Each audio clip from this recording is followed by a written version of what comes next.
There once was a humble desert island.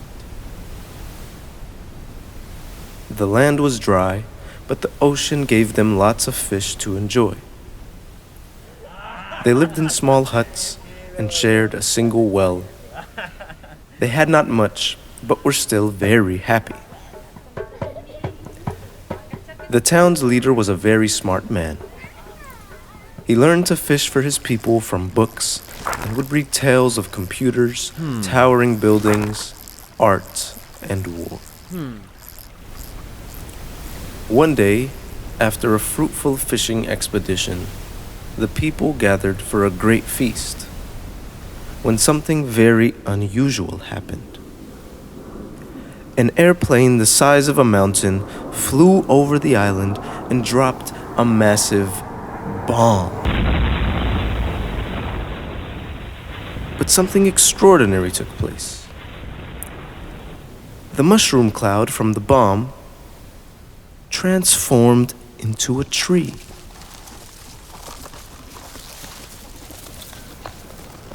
This desert island became a green oasis. And the town's leader couldn't believe his eyes. He'd read that bombs brought death, not life to dead lands. The naive people ate from this magical tree and found its fruit delicious. It was nothing like they had seen before. The town's leader had read books about commerce and now had ideas of potential wealth, while the townspeople wanted to name the fruit. They called it Bekele.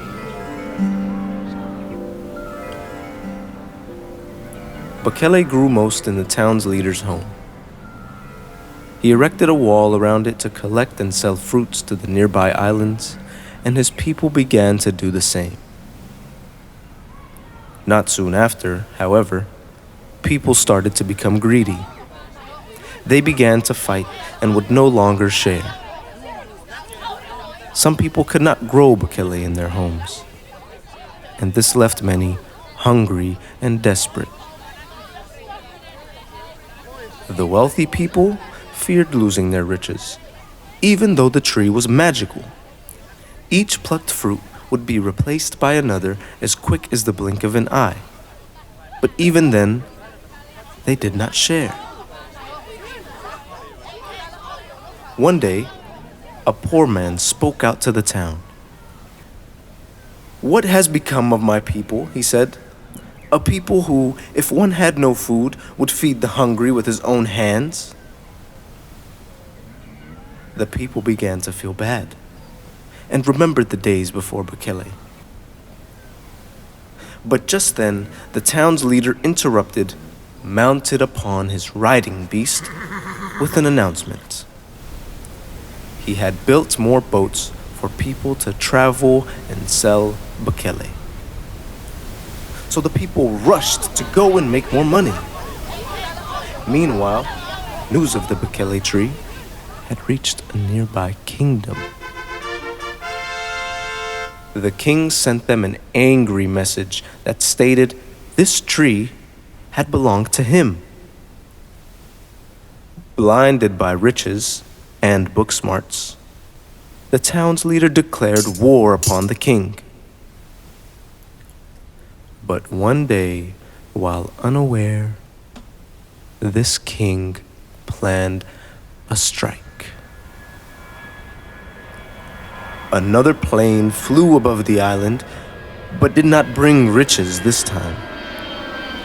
A black bomb dropped, killing the Bekele tree and scorched the luscious greens of the desert island.